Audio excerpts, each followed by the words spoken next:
Good evening to one and all. My name is Saurabh, and I'm your host for this online webinar on the story of the growing startups today.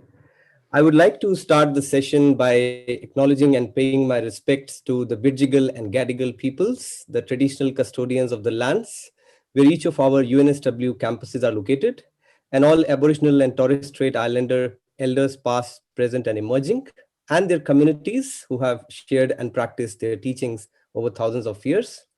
We recognize the Aboriginal and Torres Strait Islander people's ongoing leadership and contributions, including to business, education, and industry. Today, we have got four esteemed panel of speakers amidst us. Let me first start with a very quick introduction of those speakers. Firstly, we have Mr. Paul Scott, who is currently the advisor and director at Digital Village, which is one of a new breed of freelance communities, changing the way enterprises source digitally skilled teams and individuals.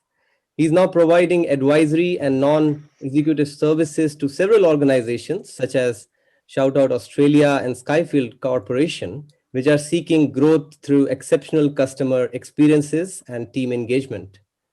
Secondly, we have Mr. Kumar, who is the founder of Opportunities Australia, which is providing opportunities to people who need it the most, from free English or technology or marketing and trade lessons to employment. He is a self-motivated and passionate advertising and marketing executive with over 20 years of experience. And he has worked with brands like Citibank, Kmart, Integral Energy, Radisson Hotel, and Swiss Hotel, to name a few. And next, we have Mr. Hamzehei, who is currently the founder and director of Platute, which is also the dynamic solution the education sector has been waiting for. And Platute is propelling tutoring and mentoring into the digital age. Not only this, he is also the founder and director of KuiperX, which are developing Tendril Care, a data-centric, instant and on-demand digital platform to maximize senior citizens' independence at their own home. And finally, we have Sara, Glynn, who is a medical doctor and has recently founded a skincare line for new mothers and babies. Sara's career has been forged by her work with new businesses, having worked with Polinser, which is a startup incubator, in the development of several businesses. She is currently working in a medical role with Eucalyptus, which is a health startup, and still maintains the string-coated business that she founded as a teenager. Rather than stalling her career, motherhood recently opened the door for new opportunities, paving the way for her new brand, Ellie and Low, to have a unique marketing angle and compelling product story. So I guess this session is not only about me. So everybody is excited to hear the speakers and the stories of your startups. So let's start the discussion by giving every speaker a chance to actually listen to the different stories of their startups and how they actually came up with an idea of doing something of their own. And also, what were the different challenges they faced and how they tackled those challenges. So probably let's first start with Mr. Paul. Hi. Thank you very much indeed, Sara, for the introduction. How long do you want us to talk about our experience? Would be great. Students want to just listen to your experiences, but it should be 5 to 10 minutes. Sure. Okay. Well, thank you again, and welcome to everyone who's online this afternoon. So I'm a little different, perhaps, to some of the other guests on this broadcast, because my background is in large enterprises. I worked for Dimension Data for the best part of 10 years and ran their customer experience practice, which gave me my first introduction to working with startups, rather strangely, in that the part of the business that I ran worked with organizations around the world that wanted to start a customer service operation. So we built a joint venture with the Bahraini government in the Middle East, something that had never been done before. That was a startup that was sponsored by the Bahrain government, and then the next project I did, following on from that, was working with the largest company in India called Reliance Industries. who found themselves the proud owners of a 4G license that covered the whole of India. And then, of course, realized they needed to build a customer service operation to support it. So whilst they were putting the network around India, we built a customer service operation literally from scratch that now employs something in the region of 8,500 people and services 300 million customers in India. So that was a startup that emerged in 2014, 2015, and then actually started building the call center in 2009, 2010, but went from zero to $1 billion turnover in the space of 3 years. But then my experience with startups in Australia has been very, very different. So I came here in 2016 and started working with a friend of mine who had a startup called 3 Weeks. 3 Weeks was a digital software development business that really reinvented Agile and the way that Agile works in a very authentic way. And we'll talk more about that shortly. And I spent 2 years with Andrew Walker, the founder, really taking it from startup to scale up, and then selling the business to a company called GrowthOps. So GrowthOps actually was a startup in its own right, in that it brought together 8 different businesses in the digital space to offer customers an end-to-end solution from design through to developing product, through to providing advertising and marketing and digital marketing, and also helping to coach and mentor staff. So GrowthOps actually didn't work with a lot of startups itself, but it certainly had a very kind of startup feel to it. And then most recently, I've been working with Digital Village, which, as Saurabh mentioned, has got a very different kind of model for providing independent software contractors with work. So what Digital Village does is it's created a community, really, of like-minded people who are all experienced and some inexperienced, actually, software developers and designers. And what we do is to pair them up, put them in teams, and then go out and find work for them ourselves. So we actually go out and sell a Digital Village proposition to organizations who are predominantly startups and scale-ups who need skilled software development resource for short periods of time in order to kick their business off. So my experience has really been in the sort of facilitator role within startups and helping organizations understand what they need to do in order to achieve scale-up capability. And I wanted to actually just finish by giving you a list of 10 things that I think, personally, I found have really made a difference when considering what is required in order to create a successful digital startup. So this is a very eclectic list. I think you'll discover it covers a lot of different areas. But the first thing that I would impress on people to do is to try and balance their passion with humility. And the reason why I say that is because every founder that I've ever met has got a burning passion to create the thing that they're passionate about. And the critical thing to ensuring you can get people to buy into your brilliant idea is to demonstrate you've got that kind of balance of passion and humility. The second thing is to manage your physical and mental well-being at all times. And again, the reason for saying that is I probably see about a dozen founders a month. And the one thing that stands out for me about founders who are on the journey to creating their dream is that it's very stressful and it can have a very negative impact on your physical and mental well-being unless you pay attention to it. So you really need to be mindful of that because it provides you with the guide rails to ensure that you'll fulfill your dreams. The third one is an obvious one, and you'll hear this from a lot of founders, I'm sure. Fail fast and fail early.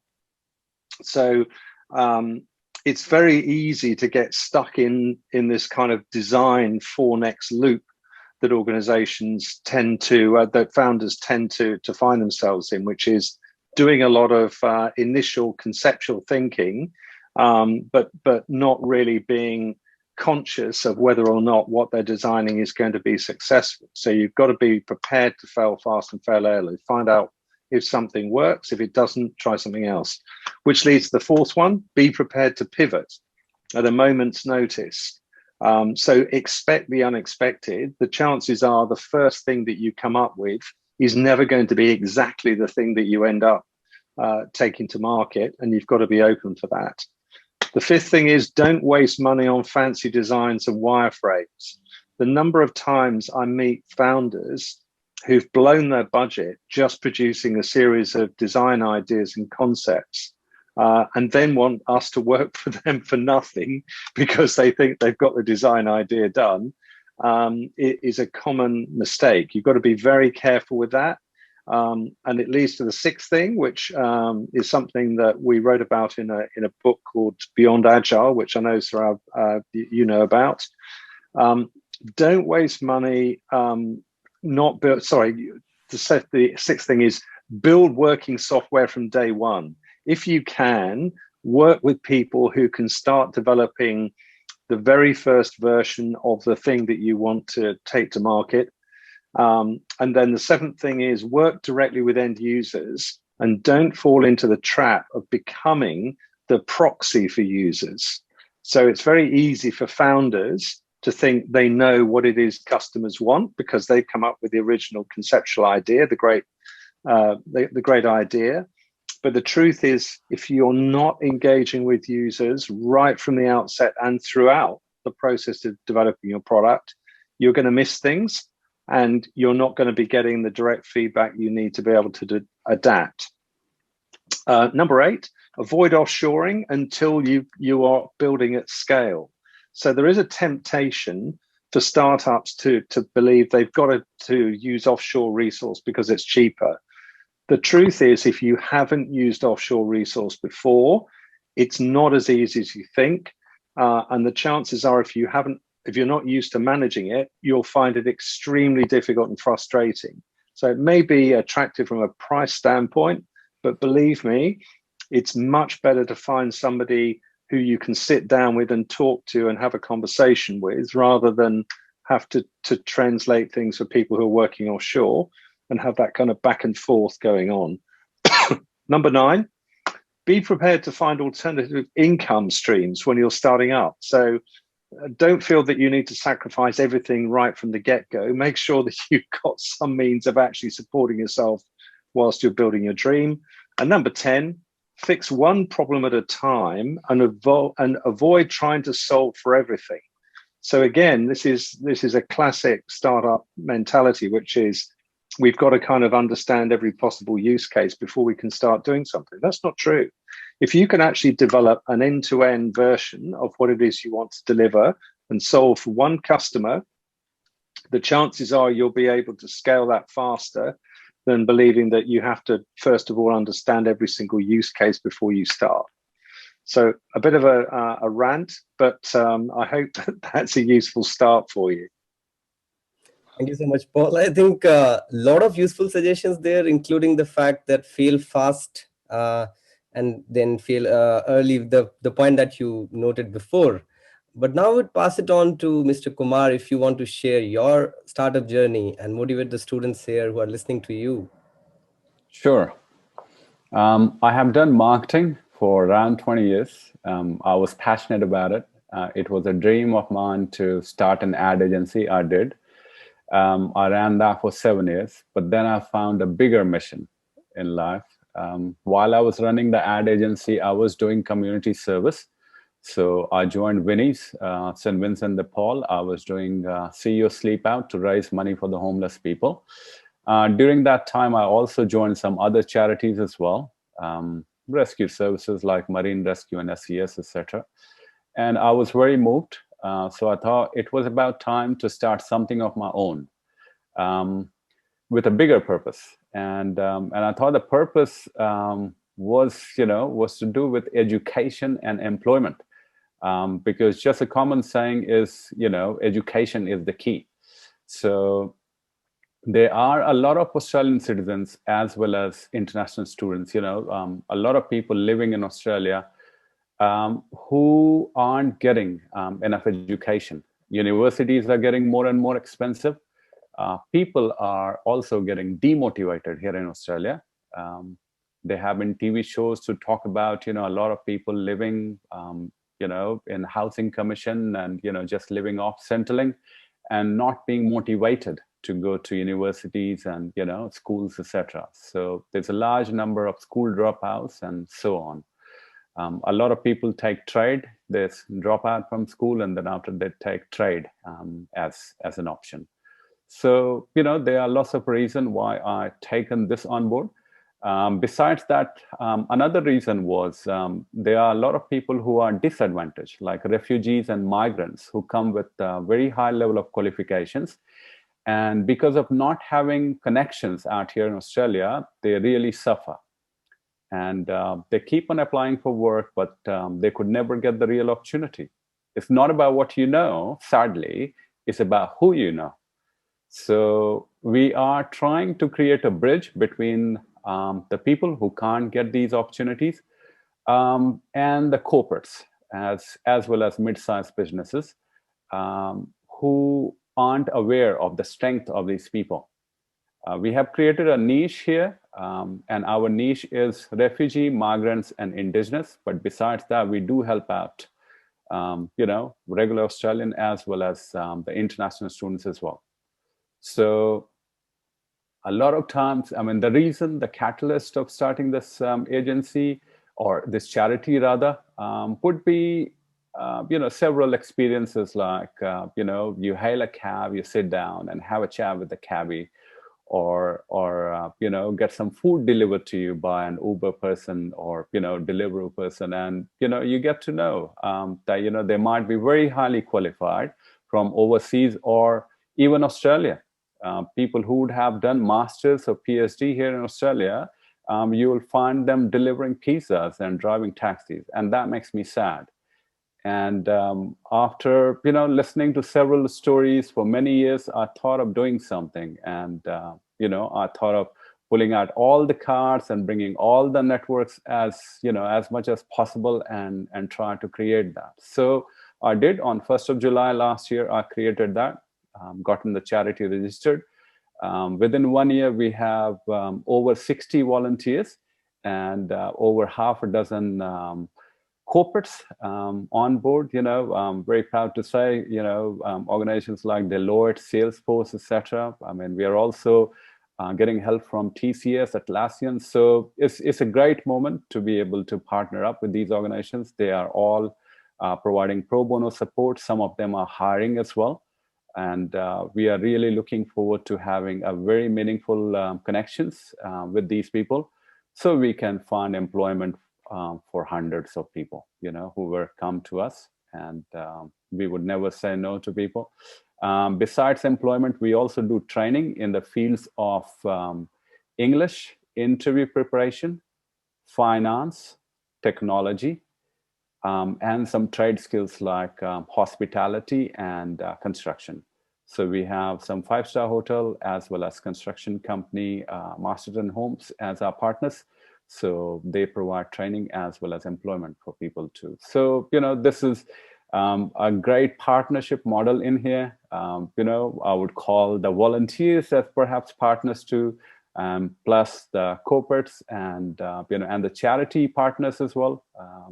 So it's a great partnership so far. And 1st of July it would be 1 year. So very excited with this. Thank you. Great, Kumar. I think I have been following your journey for the last 1 year, and I think it's so great to see the way your startup has been helping so many different kind of people like us, young people who are looking for job opportunities, and just mentoring those people. And in fact, just for everyone's information, Opportunities Australia is also organizing a mentorship conclave tomorrow and day after tomorrow, where we have a very good panel of speakers who will be providing some sort of mentorship to all the students here. Now, I would probably move to Sara. And along with your story, if you can also touch base upon some of the key skills which a successful entrepreneur might have, because a lot of students listening to this session might want to know what really makes them a successful entrepreneur and how they can actually determine whether they are capable of starting a business. Sure. Hi everyone, I'm Sara. So I started my skincare business, Ellen Low. It was only a few months ago, actually. So we're only in the very early stages of this startup. I'll just really quickly touch on my background. I graduated from UNSW with a music degree. And then during this time when I was doing this degree, I worked with, it's not in business anymore, unfortunately, but it was a startup incubator pollinizer. They had a project at the time that was called Pig. And basically it was a project that it was very early on trying to do bank transactions and microtransactions through social media effectively. It was like Twitter. And they're actually not doing that anymore. I think it's pivoted now to, they were doing like school canteen things at one point. Anyway, so just touching on that, that would be like one thing I would say is a skill to have as an entrepreneur, and that would be flexibility and wanting, and if something's not working, to be flexible in wanting to change as to go where the market is, or it's not necessarily what you expected. I'm probably like kind of very old school. Well, it's now old school. I was of the lean startup camp. So I was a big fan of the book, the Eric Rice book. And that was basically about how can you, like with a startup, you don't necessarily need a great big budget and be employing a whole lot of staff and, you know, having a huge big office and outsourcing overseas. How can we do this as leanly as possible, basically? And that book was a great big champion of the fail fast, fail early methodology. So basically that's kind of what's brought me to where I am. So to go back to my background, then after the music degree, I then was like, oh, okay, well, I'll go do medicine. Don't ask me why, I don't know why I did because it's not really my passion. I kind of just, in that time when I was doing the medical degree, was dabbling in a whole bunch of other side hustles and other businesses. And now that I'm at the end of that and I'm a few years down the medical career, and I've now had a baby, basically what led me to my current business was I was like looking for skincare I could put on my baby, and I couldn't find any skincare that was natural but didn't have essential oils in it. And I was like, what is this? And then the skincare I did find, I was like, who is making this? Like, what are your credentials? Are you just making this at home in your backyard? I don't know. So I kind of found this was where I was like, oh, this is a niche that I can use. I can use my medical degree as my kind of voice of authenticity, and here's an evidence base, and putting, some credibility towards the skincare that I'm creating. But it was also a way of being a bit creative and not necessarily working in a hospital. So it was kind of something, that I could do a little bit of both. The challenges I've faced basically have been being a one-woman show at the moment and a limited budget. I think as Paul was saying before, it was don't be wasting money on like one design idea. And I've been really keen to have proof of concept before I've rushed and spent like a lot of money on stock and inventory and this kind of stuff. So in the interest of being a lean startup, I've been the web designer, the product photographer, the packaging design, the legal team, actually making the skincare. I have outsourced some of it now to a lab, but I'm still making some of it myself.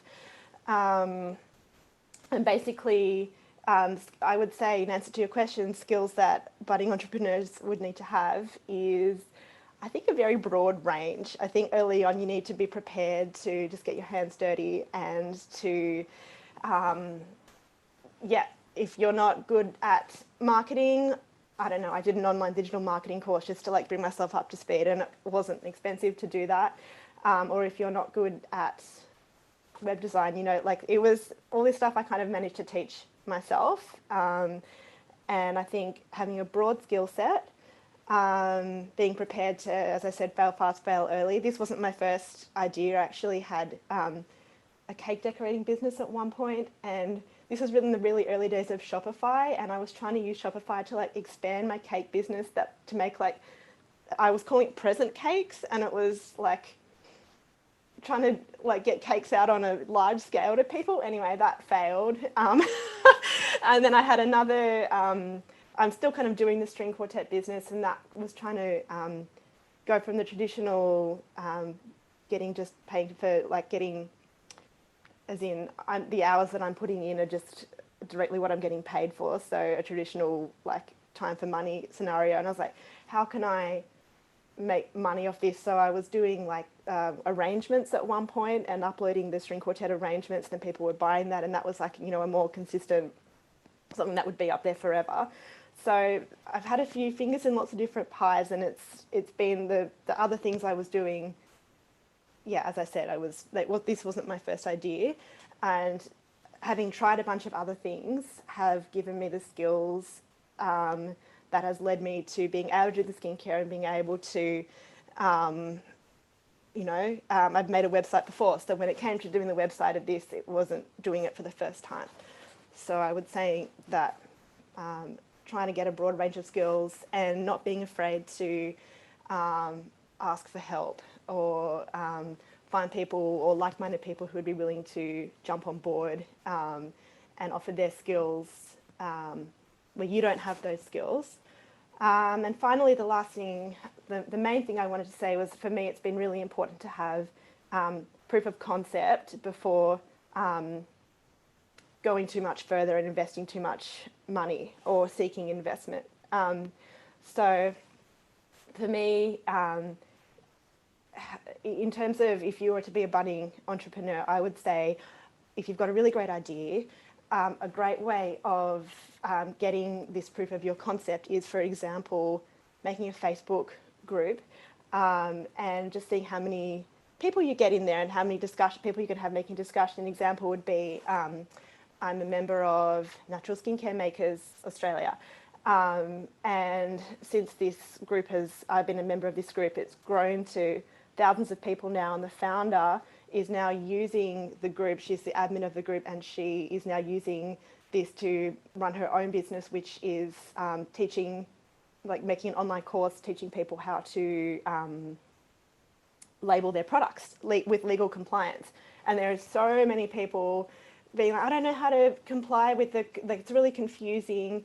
And I guess she could have invested time and money in putting this big, you know, PDF out there before she knew there was interest for it, or making this group, getting people interested, and then catering to the need that was clearly there, is something that I would say is really important for startups.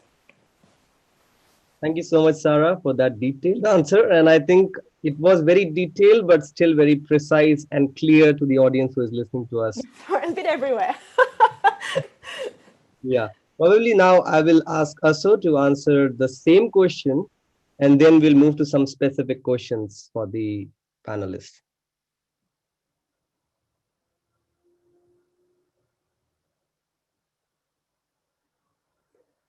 I think your microphone is not on, Aso. Yep. Yeah, so I'll start with introducing myself and a bit about Platute, and I will answer questions. So my name is Aso. My background is academia and industry both. So I'm a data scientist by profession, and I've been a serial entrepreneur. My first entrepreneurial experience started in 2001, but I started my first company in 2005. It was a kind of a cloud solution. It was an early time. That was my projection of many services that will be cloud-based. So I had an exit 2010, but I've been a data scientist since 2008, in the past like 13 years. I'm a PhD graduate in data science, machine learning from UNSW and casual academic at a couple of universities. And I started Platute 2018, around 2.5 years ago. And we have a solution for service industry and also particularly in education sector, that whenever we need someone to help us, so in our case of Platute is sharing knowledge and helping somebody to solve their problems with our expertise. It's a very painful, frustrating, inefficient service, like process. And we have been trying to make that process efficient. So at Platute, our achievements have been, we have made the process of accessing like services, human services, in our case, experts and tutors and mentors, we've made that very efficient. Our services that it's mainly we are focusing at universities, Australian universities. We support literally all Australian universities. So a student could come on our platform, search a specific university course code, find the one of our like experts or tutors that are vetted and through a very like careful process, so around 700, a network of 700. So a student could specifically look for a university course code and find related people. And 20% of our session happen in real time, like within 10 minutes from the time the booking happens. So we have made this process very efficient so that we have been able to answer very emergency questions or very emergency needs. And also the whole process is transparent. The customer has the full control and power. And we have cut the admin costs and middleman, and that we have been successful in literally in majority of our services because it's half of the industry rate, and we have improved the quality massively.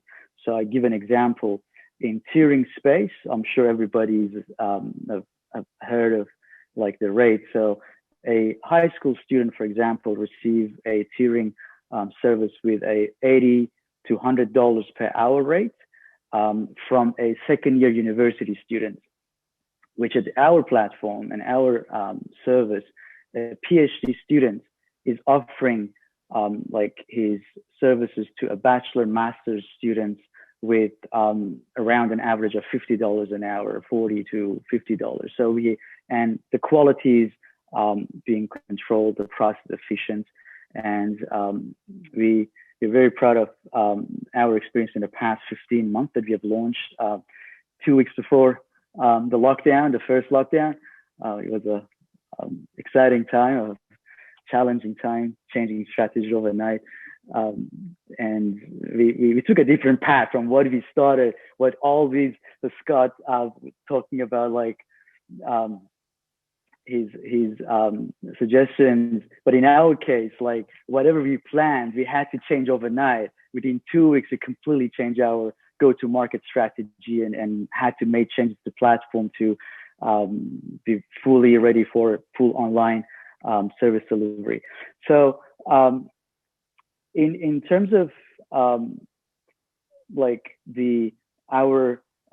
if I share a little bit of my like opinion about, I think the audience are mainly students, and I assume they haven't founded or started a startup before, or if you have still, I think my opinion would be it is you need to have the passion, and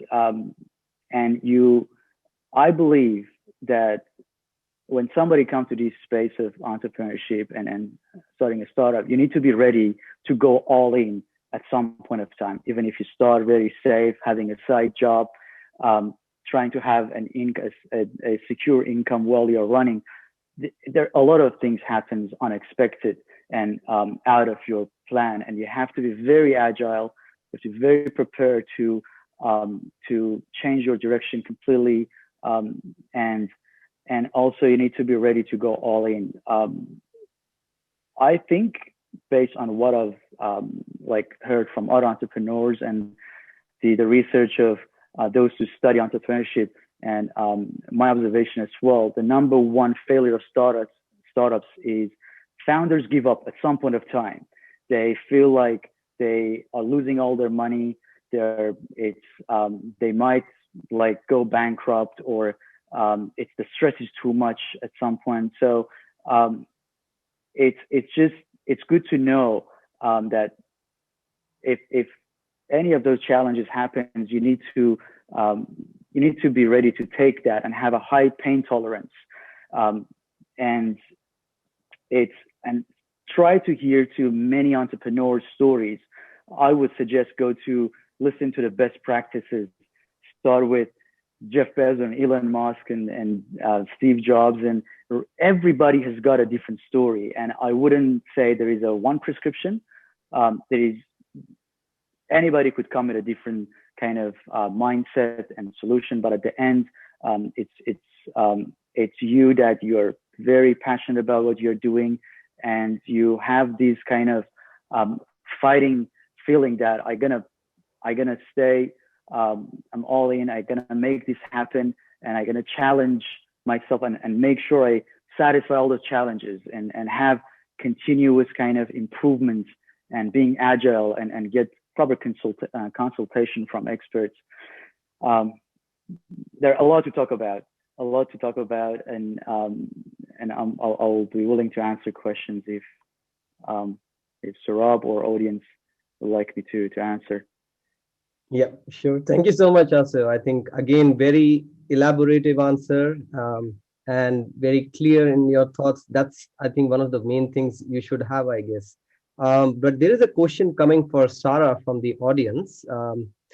And we might have one specific question for every speaker now. So for Sara, we have a question from Scott, and he's asking that, could you comment on the time management skills that we should have, and any techniques you recommend so that we can manage our time in a better way?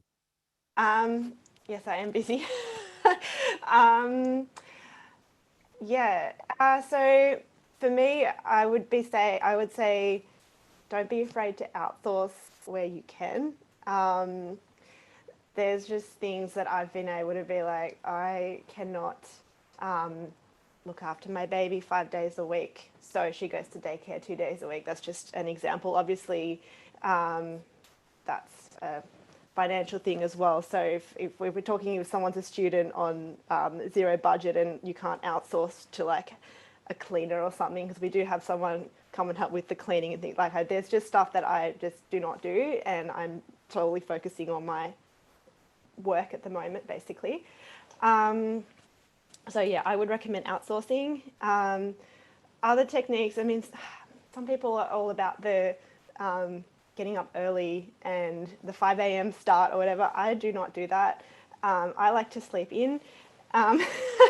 And I would say that it's just a matter of like prioritizing exactly what you need to do that day. So for me, the time, like every night before I go to bed, I write a list of like, you know, the top 3 things that absolutely have to get done the next day.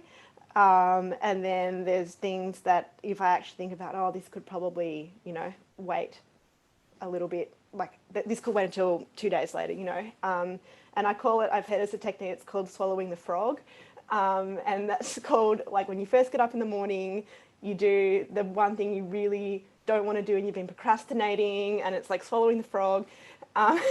And so I'll get up in the morning and I'll swallow the frog, or do that, and then my day is clear. And yeah, but I would say it's about having a clear list of priorities as to what you need to absolutely get done, outsourcing, and also I have a really great support network, and I would recommend, I would say that that's very important. I wouldn't be able to do anything if my husband wasn't, you know, just doing a lot of things as well. I would say those are the 3 main things. Thank you so much, Sara, for that answer. I might have a specific question now directed towards Paul. This is coming from my side. So most investors are looking for businesses that can scale and become meaningful, so that it is important to make sure that we address the issue right upfront as to why our business has the potential to really become big. And this is the key challenge in front of us every time, because we have to create a value proposition out of whatever we do. One of the things can be to re-strategize ourselves, to differentiate.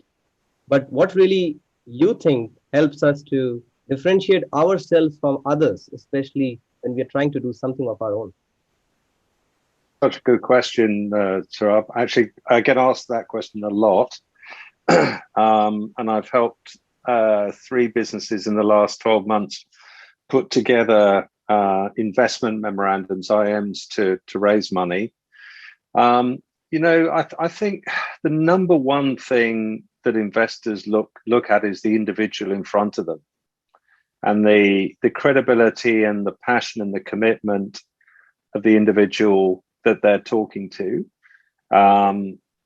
because investors like investing in people, and they want to know, how you got here, why you're so passionate about what it is you're doing, what you're seeking to achieve in the short to medium term, what's your track record been in doing this kind of thing, and what are you prepared to sacrifice in order to get there.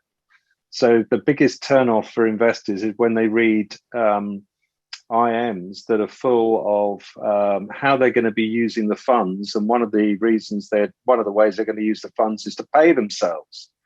Well, that's great, but what about considering paying yourself out of the dividends of the first year's sales, rather than necessarily paying yourself a fat salary right up front? So I think, investors like seeing the individual, and the commitment the individual shows to the thing that they're doing.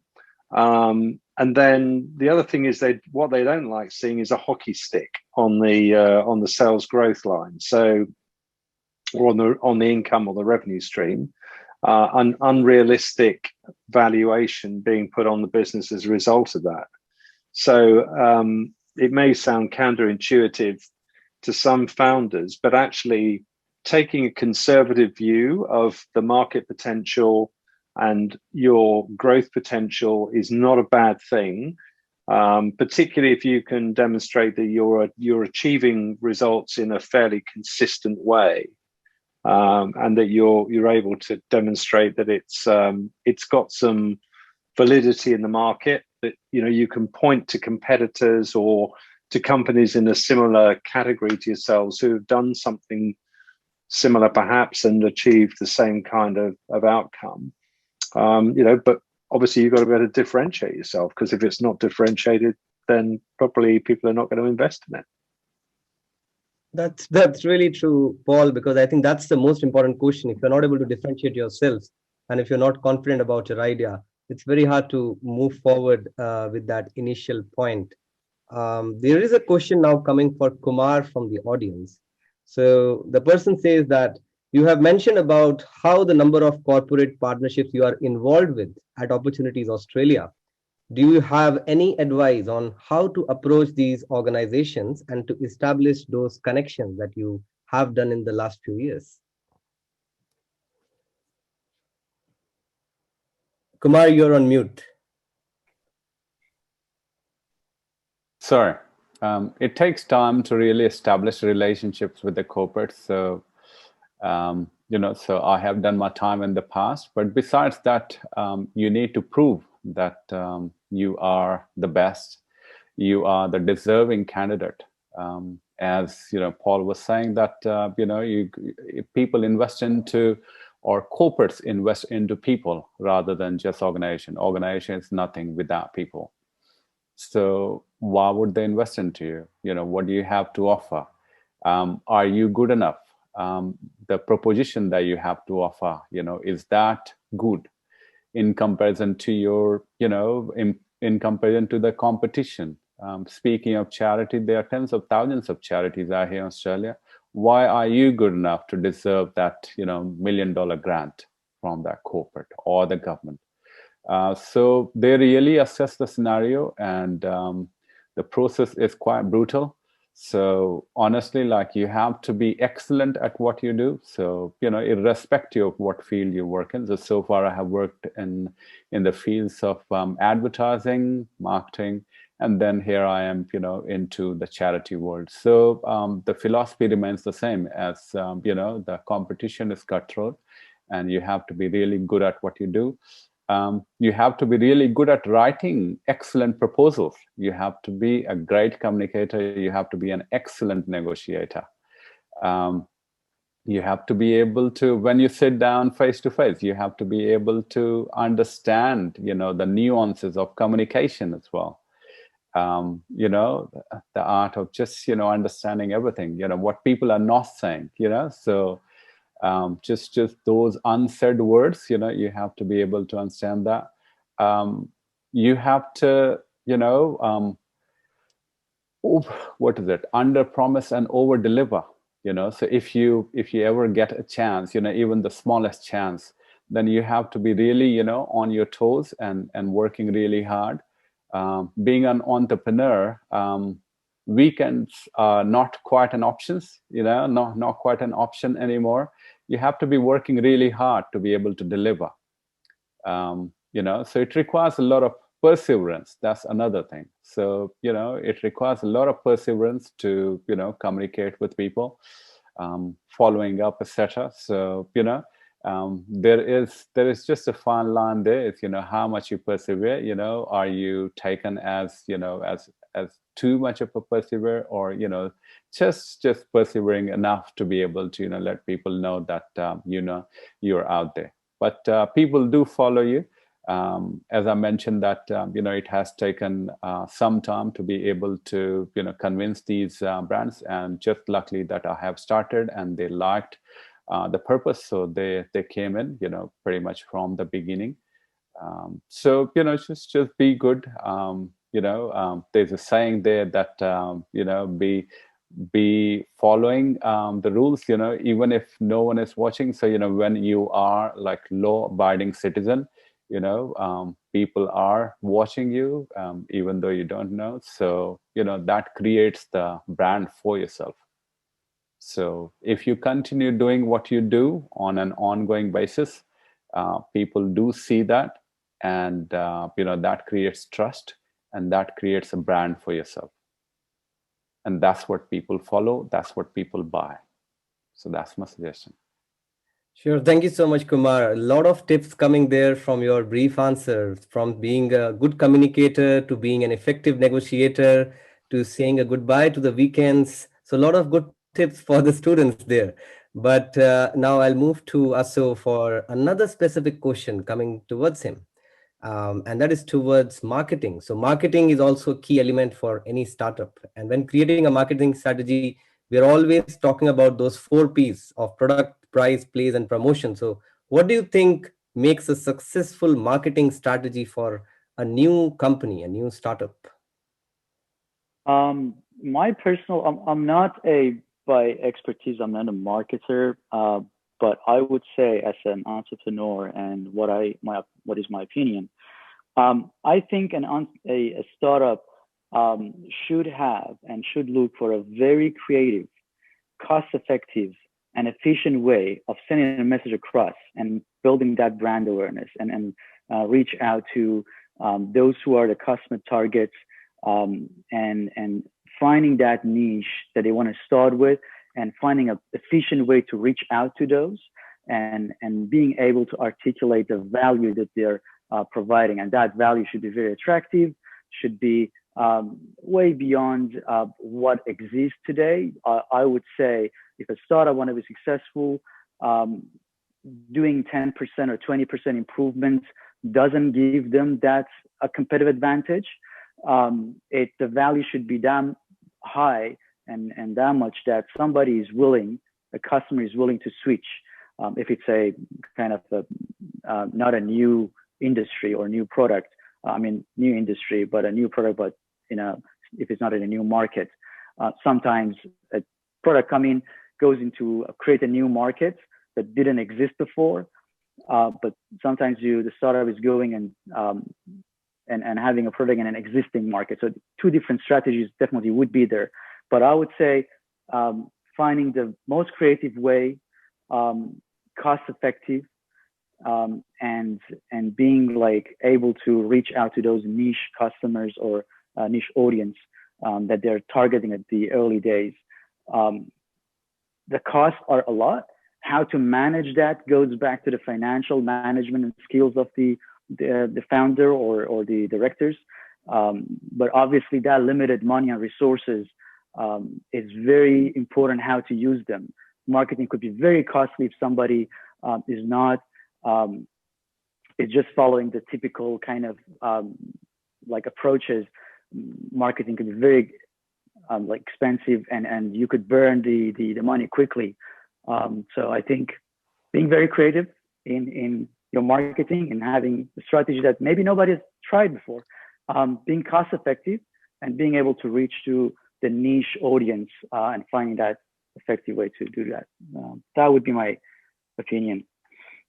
Thank you so much, Asif, for that answer. I have got two more specific questions, which one of them can be answered by probably Paul and Sara, and then the other one by Kumar and Asif. So first question that I have is that any startup cannot be successful with just one person. It requires a good team of people working together with you to nurture that idea forward. So how do you think you can get good employees for a startup, and not only getting those employees, but what can be the strategies to hire and retain those good people? Because any good person might also want huge tangible incentives, which might not be possible for a new company at the beginning. How can you retain them? This question can be for Paul and Sara in this case.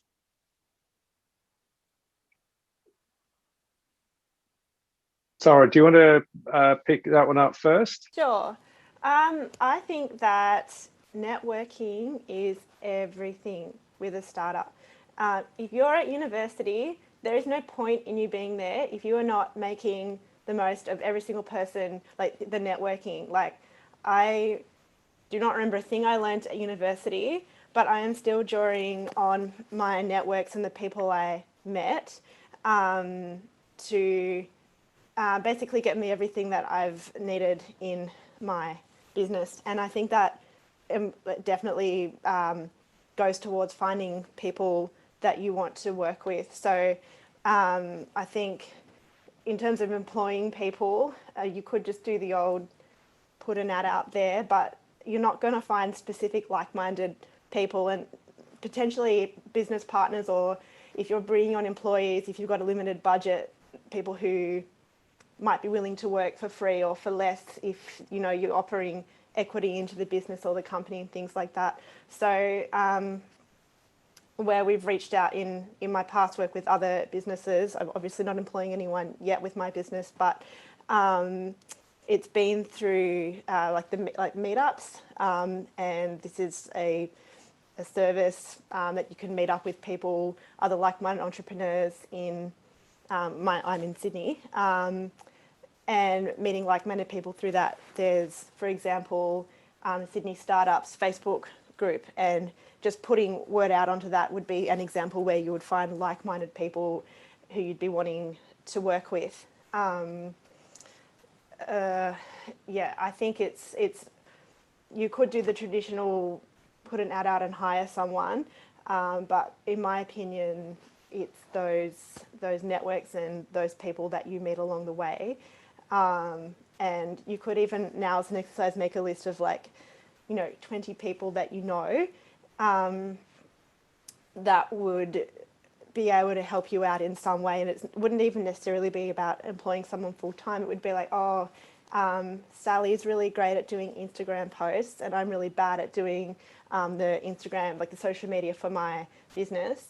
What kind of arrangement could we come to where she could do some Instagram posts for me or teach me about that? And I would have something to offer in return. And so I think we need to get away from the traditional idea of having, someone full-time on the payroll that you're paying, super to, all that kind of thing, and outsourcing those things that you need through your existing network would be my answer. I'd agree with all of that, Sarah. I think that particularly if you're starting up a business from scratch, you don't have a lot of resources yourself, and you may not have much money to splash around on hiring people. And it's actually probably not a good idea with a startup, because if you don't have a proven revenue stream or income stream, it's going to be very hard to guarantee, consistent payment of wages and so forth. I really am a massive believer in networking. I think that both Facebook and LinkedIn provide the ability to start creating your own personal network. And the key to making that happen with the right people is for you to be posting content. So for people who have got a passion or a belief in something that they want to turn into their own startup, start posting about it. Start posting about the thing that you're passionate about. People will begin to gravitate towards you. You'll get noticed. Find the networking groups on LinkedIn that are relevant to the kind of thing that you're doing. And the example you gave, Sara, around skincare groups that are national and international are going to be a good hunting ground for finding people that are able to help you from a marketing perspective, or from an operational standpoint or a supply chain standpoint. Those kind of things are really good. Finding people to work in organizations is becoming really, really hard in Australia, particularly. We keep a track on the number of consultants, for example, that are looking for work, on the number of open positions that there are for consultants. And there's a massive gap between the number of open positions and people being available. There are good quality, graduate qualified people are not easy to find at the moment. And, trying to hire people through advertising just simply doesn't work. It's really only happening through personal connections. So creating those personal connections, getting on the right platform, using social media, creating content of your own, just putting yourself out there and talking about the things that you want to actually achieve, you'll begin to attract people. We can't do meetups quite as effectively as we used to, and this session is an example of that, because perhaps in days gone by we'd all be in the same room. So if you can't meet people face to face, you've got to find those online communities where you can start to network and begin to participate, and that way you will find people who share your same passions. Sure. Thank you so much for your useful insights, Paul, in this case. I have a question now. I think it can be answered by Kumar and Asil.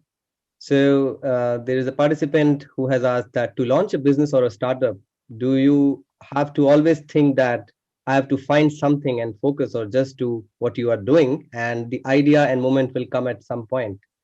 So what do you have to say in this regard? Kumar first and then Asil. The idea will this is a tricky question. So you have to think of an idea. You have to start from, this is a user experience. So, you have to come up with a product or service that is going to be excellent for the customer. So you have to find the pain point. Perfect example is Apple. So, Steve Jobs would always say that, find the pain points in the communities and, create a product which is going to be, so build it and they will come, right? But yeah, finding the pain point is very important out there, and then try to build it. And that would be the most suitable product for customers. That's to my understanding. What do you have to say, Asil? I would say there are two different categories of kind of ideas. One would be a process or an existing kind of service that you see there is pain in customer and customers facing pain, and you could solve that pain by offering a way better solution. Or in some cases, there is no existing product. It's just the imagination of and the vision of somebody. The example of Kumar and Steve Jobs, it was his vision and imagination that didn't get a lot of buy in the early time, and even the employees were like skeptical about that vision. But eventually, that vision, the persistence and the quality, and that paid off. And or the case of Elon Musk. So there was till just 2 years ago, still like he was being hammered by Wall Street and the experts in the industry saying that it's gonna fail and it's gonna be badly failed. A lot of money investment will be like swiped off and gone. And so it's kind of comes back to your passion, how you are observing the environment, finding the problems that not just align with your passion, but also the existing problem and is an existing pain in customers or users. And in some other cases, it would be just imagination of somebody. It doesn't mean you have to be an expert in an area. Most of the innovations are done with people who are not an expert in that area. So if it was, all of the professors would have been the founder of companies and being creators of a lot of products, which is not the case. So it's come with understanding of the environment, knowing the pain, and being visionary and being like having that in it of solving a problem, that how I can solve this. And if that is aligned with a passion, and somebody has got that personality and in it of an entrepreneur to go and tackle a problem and being a problem solver, I think it would come all together and the whole thing could happen. But if somebody says, I don't know what to do, but I want to start a company, I would step back and think again, and because that's not enough to me to just start a startup. It should be the passion, it should be an existing problem, having the vision, having the solution, and doing a lot of analysis and a lot of research, knowing what is the state of the art, what other people are doing, what are the existing products and services today, who failed, who succeeded. It's just a lot of things together. I can't like just say start and everything come together for you. Yep. Could be the case. There's always an exception. And passion is very, very important. So I must, I must agree with that. If an entrepreneur has got a great solution, but there is no passion, elevator pitch, right? You have to just bring your entire pitch into this 60 seconds of thing, and you have to be really passionate about your thing, So every time you are put in front of people, if you can't pitch your idea, no matter how excellent it is, you cannot win. So passion has to be there, and an excellent communication has to be there. Vision, of course, is part of it. So yeah. And if I add, in some areas like tech and innovation, technology innovation, it is just not about the idea. It's about a continuous innovation. It's like you start and you have to keep for the whole life of that company. You have to keep improving, keep learning, keep improving, and solving the challenges come along the way. So it's just not the idea. It's the execution. It's the continuous improvement. I keep saying that, continuous improvement, because when it comes to tech, every day you're having new technologies, new solutions, new release of even the program languages that you have used in the software. And if you are just building something, so I heard offshoring, like outsourcing to offshore service providers. If your product is tech and you rely on an external person to create it for you, I would say 99% chance of failure is there, even way beyond the chance of failure, because if the core value proposition is a tech and somebody else is doing it, and you need continuous improvement, so you wouldn't have everything set up properly. So it also depends to the service, to the product, to the market, But if it goes to tech area, I would say also continuous improvement is a key, not just the idea. Sure. I think these were really great insights, both Kumar and Asu. Just one last question before we end this insightful evening. For one by one, maybe the panelists can answer that last question. Is that what can be the key takeaways for the students who are listening to this session as a summary of what we have discussed, as well as touching a bit on this unprecedented situation of COVID-19, because a lot of startups might also feel scared, or a lot of new people who are coming up with new ideas might feel scared during these times as to whether this is the right time or not, or whether we should wait for some more time. So just those conclusive remarks, probably we can start with Paul. Oh, I think now is a really good time to be starting a business, because you've got an opportunity to get people to concentrate and focus on your idea for an extended period of time. There are less distractions around. And I've noticed, certainly with the last, there have been 2 companies we've been working with in the first lockdown who are now doing probably better than they expected to be doing by the end of the first year. And they've only been going for 6 months. So I think now is actually a good time. If you've got a great idea, there's never a good time or a bad time. You've got to do it when you've got the good idea. And I think I'd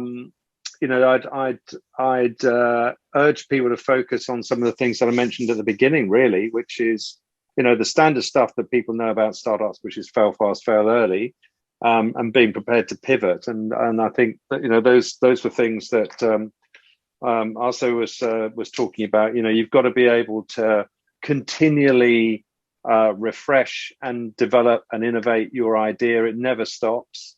I love the other thing you said there, also, which is not offshoring. If your solution is dependent on technology, do not fall into the trap of thinking you can offshore it because that's going to be cheaper.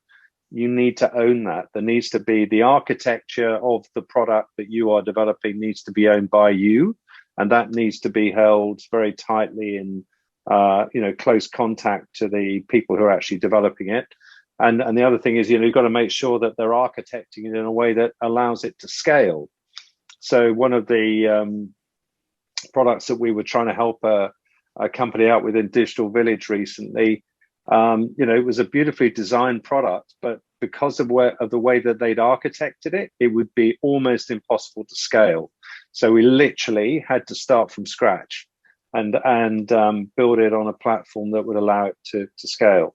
So those are a few things that I think are important. Maybe Sara next. I agree with Paul. I don't think there's necessarily a good or a bad time to start. I think, if anything, COVID's a great time to start. There's a lot of people sitting around twiddling their thumbs, wanting to spend their money on things. So yeah, I would just say make the most of this time at university, meet as many people as you can, talk to as many people as you can. I'm still drawing on people I met like 10 years ago at university for things that we've paths have crossed again, and it's been amazing. If you don't have an idea, that's okay. I think it's as Biz mentioned before, it's important to have like a passion, and I think along your travels, something will come up that you'll be like, oh, actually, I'm really excited about this. It's really important to be excited about what you're doing, because you're going to be spending, living with this baby and day in, day out, working at it and thinking about it. So you've got to really love it. So if you don't know yet, as I said, with the networks, there are other people who want people to jump on board with their projects, and so it might be a good opportunity to jump on board with someone else's project, see how they're doing things, and then when your own idea comes along, you can draw on what you've learnt from that to do your own thing. I would say keep your options open, keep upskilling in as many things as you can, because you're going to need all of your skills. again, just we have talked about the fail fast, fail early concept. If what you're doing isn't working, don't be afraid to change it or do something completely different. And I would just say keep at it and keep being really excited about it, because it's people who are in it for the long game rather than the short game that I think are going to see success. Great, Sara. Final thoughts from Kumar now. Cheers. I would once again stick to both of these people's commenters. Shouldn't be a better time. This is an excellent time to start a business. In terms of product or service, whatever you do, have a great service, excellent product, because people aren't going to show mercy to you just because they feel sympathy for you. You have to have excellent product and service. There's no other way around. You have to have excellent price point as well, excellent customer service too. You should always ask for feedback as well. So whatever you deliver, ask for always feedback, because you can always better. Relating to a previous point of ours, so is every year that goes by, you have to do better. What you get to show to the public, your friends and customers, etc. This year, your clients, they are going to ask for more.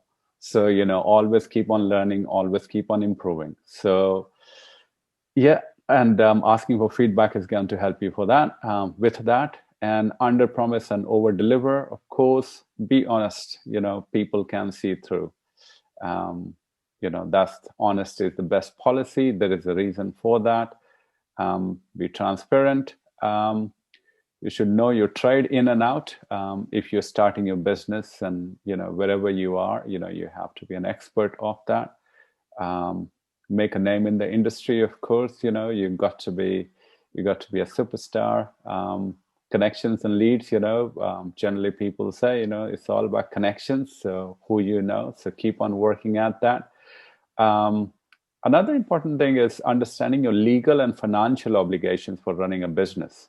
So you've got to have some lawyers and, people with all the other financial lawyers and chartered accountants, etc. It's good to have them on the side. We have them. We have law firms as well as financial chartered accountant firms as part of our, partnership as well, which is very good. Having money in your pocket, good to support yourself, pay yourself a salary. I mean, is good. Is excellent that you're passionate by starting a company, but you've got to have some of the money behind you before you start, because this may be a tricky journey. So you got to have some money behind you. Of course, willingness to put the hard yard, as I mentioned, it's no longer 9 to 5, you could be sitting there, working till 9 p.m. You could be working on weekends. So don't be afraid. If 9 to 5, Monday to Friday is your gig, do not start your own business. Know when to pull the pin, if things aren't working, as Sarah said, you've got to back off and you got to try something else. In order to know legal things, there is an organization called Small Business Ombudsman, so they can provide free answers to lots of legal questions. So that's pretty good. This co-working space where you go to, Fishburners, they run legal and accounting seminars, so which is good. There are plenty of businesses that are small businesses that are operating there, and then after there are bigger businesses that go up there to deliver seminars. We are also going to deliver mentorship program over there too. Factor a wage for yourself. In terms of funding, you can also always ask for seed funding, or you can take bank loans, or you can go for partnerships. When I started my ad agency, I went for partnerships. So I had partnership with video production companies, graphic design, animation, etc. So that saves up money rather than hiring all the full-timers or part-timers. Partnerships are really great. And just trade, so you're not trading to be insolvent. Like always look into the finances. Every month, every quarter, just keep an eye out. And spend less. You don't have to do big marketing campaigns, etc. Just try to, based on your funding, of course. You can be very creative with your words. pen, the writing it's amazing. So you got to choose your words wisely, and then after you can do amazing campaigns and things could go viral without spending a single dollar. Be creative with your words, and you can be surprised what kind of marketing campaigns you could come up with. You can make a brand of yourself without spending a single dollar. What else? Be authentic, as I mentioned. Consistency is the key. You got to be, as I mentioned, you do things on an ongoing basis every day. People are looking at you, and that forms a trust. And when it happens on an ongoing basis, that's when you start to win business. It's not like you go and meet a person for coffee and you start to talk business. They may not give you business straight away. They may take up to 1 year. But while they're waiting, they're also keeping and they're watching you. So you have to continue making a progress. You have to continue making a noise. As Paul was saying, keep on posting. I believe in posting solid. You don't have to be posting just random things. You got to. That keeps you on your toes. Is you have to be creating meaningful posts. So, be creative about it, have creative people around you to help you out, marketing people, etc. Great user experience. So product that you're making, make sure that product is really beneficial for the public. Because, if it's not, well, it won't take you long to, be out of business. And last thing is celebrity endorsement. You could either pay for it or they could just come. They could just do you a favor and they could endorse your product. And, that's just going to go, millions of miles far. That could take your product and service, that far. So it depends who you're talking to. Celebrity endorsement these days are really working for brands, even some of the biggest brands to smaller brands, they're all doing celebrity endorsement and it's doing very well. So yeah, these are my advice. Great. What are your final thoughts, Aso? I would say, given the audience are mainly students, I would say till you are still young, haven't got life commitment, and have got very low weights that you're carrying, it's the time to take as much risk as possible. So if you have a roof on top of your head and have food to eat, just go and do like free internships, like unpaid internships. Try to explore yourself, try to explore the opportunities, what is your passion, and you never will know till you actually are doing the work. You will find what kind of work you might be passionate about, what kind of environment, what kind of industry, what kind of companies, and you can only find out about that by actually going into those environments. As Kumar was saying, nobody's going to just let you in as an even unpaid intern. You need to have qualities. You need to show you are able to add value. You need to be able to articulate yourself. You need to show passion. And otherwise, if even you do an unpaid internship with a company, you might mess up something, right? So why the company need to take a risk and bring you on board, giving you an unpaid internship that you need to be trained, take time of one of their staff. So even if you feel, I'm saying this because I have been interviewing a lot of people. I've assessed over 4,000 CVs in the past 3 years. I've interviewed personally over 400 people. And a part of that has been for internships. So the common mindset I'm seeing among university students is that they want to pay the bill. I totally get that. We all need to pay the bill. But when you are still haven't got much commitment, try to find yourself, find your passion by putting yourself out there and do the real experience and see. Maybe I interviewed a student. He was doing IT, but he previously did accounting, and I was like, "How you change from accounting to IT?" And he said, "I finished the accounting.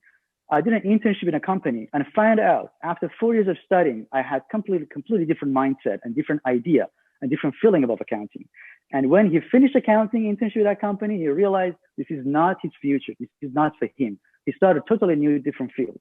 But if he was doing those kind of experiences early on, like first year or second year of his uni, he could switch still and find himself better. So I would say take risk. Don't be afraid of risk when you still don't have life commitments, mortgage or partner or kids or people to look after or even jobs. So take risk. I would say take risk as much as possible.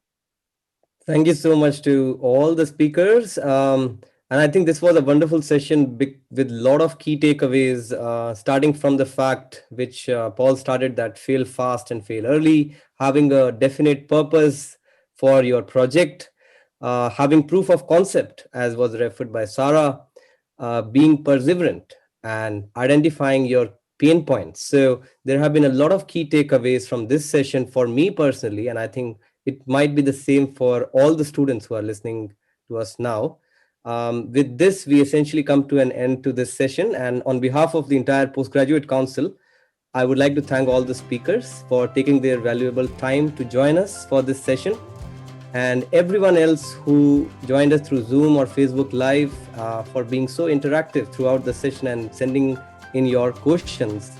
And if you have any other questions, you can directly email to the Postgraduate Council, and we will make sure that we pass on those questions to the speakers after the session.